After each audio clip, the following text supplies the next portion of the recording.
भितरु महिलांक झुलंता मृतदेह उद्धार। शाशुघर लोकंक नारे बापघर लोक आनिले हत्या अभियोग।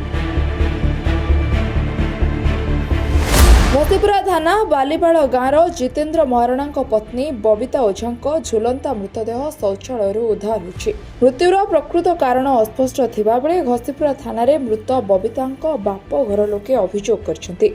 खबर पाई पुलिस पहुंची शव जबत करने सह एक अपमृत्यु मामला रुजु करछि। तेबे शव व्यवच्छेद पाई आनंदपुर उपखंड चिकित्सालय को पठाई तदंत आरंभ होइछि। मृत बबितांक घर सुकिंदा थाना खरड़ी गाँव रे। से रामचंद्रपुर थाना रे पुलुरी गड़िया करड़ापाड़ गाँवर भरत महाराणांक पुओ जितेन्द्र महाराणा 5 वर्ष तले विवाह करथिले। जितेन्द्र दीर्घ दिन हेबो बालीपाड़ बजार एक ड्रेस दुकान करी घर चलाउथिबा जଣା पड़िछि। सेपटे मृत महिलांक परिवार लोके झीर आत्महत्या नुहे बरं हत्या बोली कहिसंति। घर हूँ सुकिंदा खरड़ी आमर भौणी जी से बाहर बालीपाल जईं ना हूँ जितेन्द्र महाराणा पिता ना भरत महाराणा।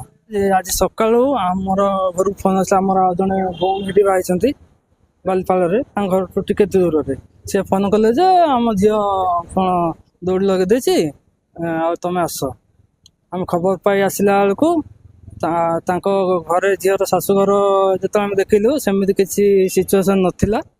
घर पचार से गले बाथरूम रे टैप रे गामुछा दौड़ा दे कि मेडिकल पुलिस की इनफॉर्म से करना मेडिकल को आंचन हरी आगुआ आम तो मेडिकल आनिक आसिक देखिलु सेमती किसी सिस्टम ना पूरा नॉर्मल भाव से पड़ते जड़े सुसाइड कला माने से आखि डोला डोला हो कि जीभ काढ़ीदेव कि झाड़ा परिस्रा करदेव सेमती किसी अवस्था ना आमको डाउट अच्छी मारदे मारदेला सुसाइड ना देवाई बेकर किसी गामुछा चापी हो कौन सी गोटे हाथ में हो कि दाग कर मेडिकल आनी पकई कि केसटा को दाबी देवाई घसीपुरा थाना एफआईआर देछु।